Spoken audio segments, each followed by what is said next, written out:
The aim of the following experiment is to promote understanding of solid oxide fuel cell or SOFC electrode reaction and degradation mechanisms for cells operating on hydrocarbon and sulfur contaminated fuels, thus providing insights into rational design of SOFC materials.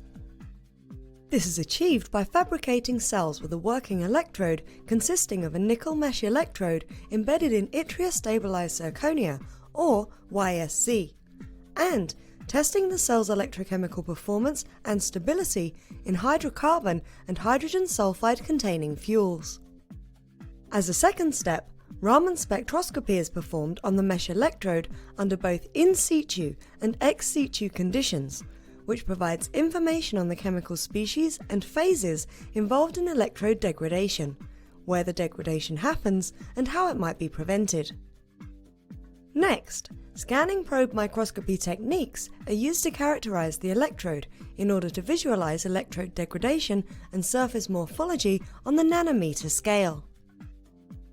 The main advantage of these techniques over other surface analysis methods, such as electron spectroscopies, is that they do not require high vacuum for operation.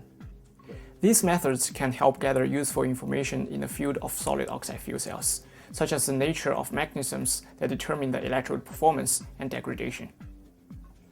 The implications of those techniques extend towards microscopy, spectroscopy, and energy transformation processes.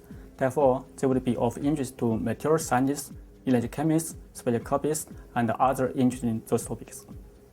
Though these techniques have been developed for probing and mapping electrode surface processes in solid oxide fuel cells, they can